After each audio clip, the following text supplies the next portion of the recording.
So what's up, guys? Welcome back to another video. My name is Nihanid. Yes, if it is the first time here, you should definitely consider subscribing and also liking this video. Share this video for your friends and families. Those who drive, especially, this video will be so important to them. So if you know anybody that drives on a daily, please share this video with them. Accidents in general, and then most likely accidents in Ghana. So guys, if you find yourself in Ghana or Accra, you know that in Ghana there are two ways of doing like almost everything, if not three ways, because you realize that in every situation in Ghana you can either do it the lawful way, which is the police case stuff, or you can also choose to do it like the normal, agreement, home settlement stuff.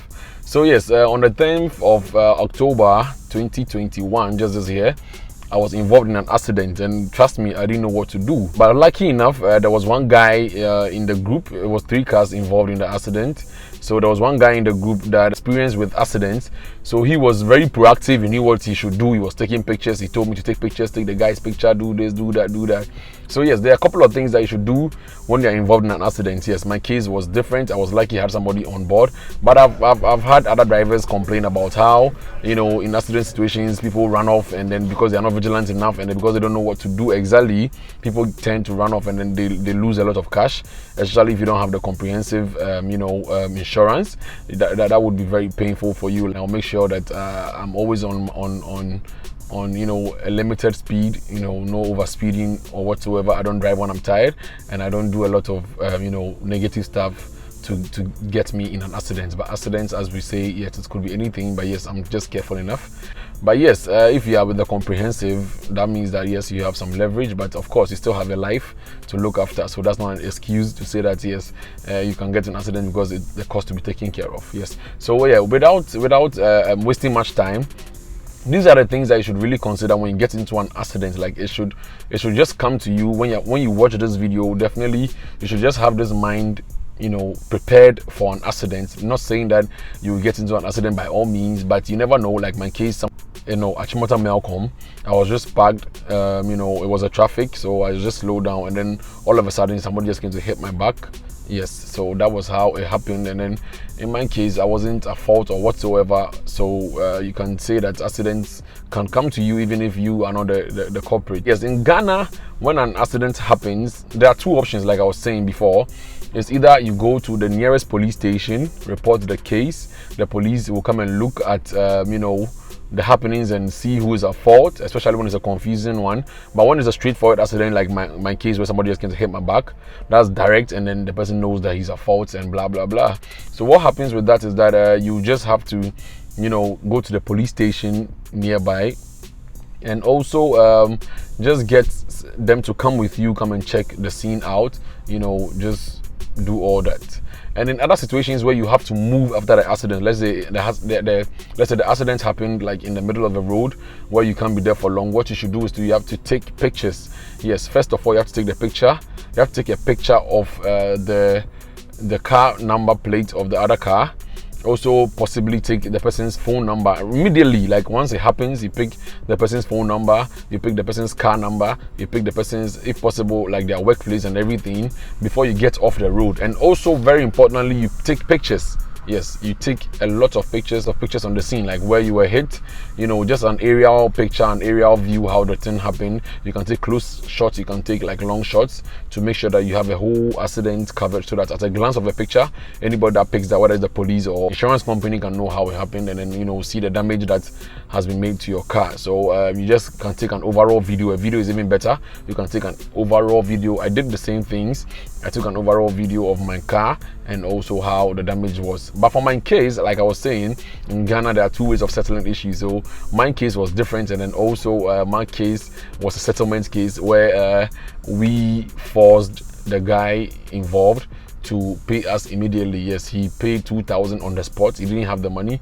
He phoned in friends and family, and then they all sent him some money to settle us.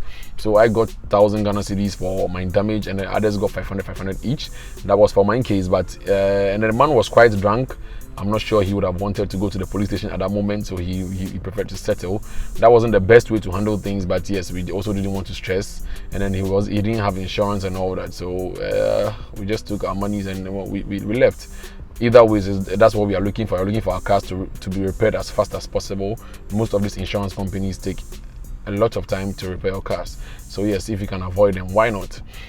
So yes, that brings me to the second thing. After taking pictures or going to the police station, you follow, write your statement. I don't know how to do that because I've never done that, but I'm sure there's a procedure, like the police will take you through and make sure the other party pays, whether by insurance, whether by settlement. The police can also take that to the next step. Also, you should make sure that in that situation where somebody wants to move, or in that situation where you two have to move from the road, in the middle of the road to a side of the road, you should make sure that the person is in front of you, like the culprit is in front of you, so that you follow the person, so that in case the person wants to flee, you can just tightly follow the person wherever they are going. That has happened to a driver in my group. The person told him, oh, he shouldn't worry, but they should just get off the road, and then he was taking the lead, and then when he was parking, the person just got off and then ran off. He couldn't chase him close enough. So you should always make sure that the person is first and then you are behind the person. And also in other situations where the accident is confusing, let's say a runabout or like any other accident which is quite complex, what you should do is that you should never own up. You should always wait for the police to come, go to the nearest police station, let them come and see the situation and be the judge of who is wrong, because once you take the blame, it can go against you in court and in anywhere. So you should never take the blame, especially if it's clearly not, like you're not clearly seeing who caused it. You should always wait and just get the submission of the police, and then you can take on from there. That after almost every accident, especially the ones that the impact was quite high, you should definitely go for a checkup. You never know what's wrong with you. Many people have died from post accidents where they thought they were fine, but maybe they had internal bleeding, they had other issues going on inside the body that was not so visible. You see that after 2 weeks, after some months, then they just die or are very sick. So to prevent that, you have to make sure that after every accident, especially the ones that get the airbag out and very serious accidents, you should definitely try and go for a checkup. It won't take much. Just do that for yourself. You never know what's wrong inside. That is very necessary. Yes, this is basically what we have today. It's a very short video. This will keep you abreast with your preparations towards accidents. Accidents can happen to anybody, so you better be prepared and know your way forward and know what you are going to do right in that situation. So guys, thank you for watching. Subscribe to this channel, hit that notification bell so that anytime we post anything, you'll be the first to see it. And also, it's just great to have you around and also watching my videos. Thanks for watching always, and I see the support. Please subscribe, send this to a friend who drives, send this to all your drivers, your parents, your siblings that drive, so that they'll be aware and they can act fast once they have an accident in Accra, in Ghana, and anywhere that have this kind of situations. Thank you very much for watching.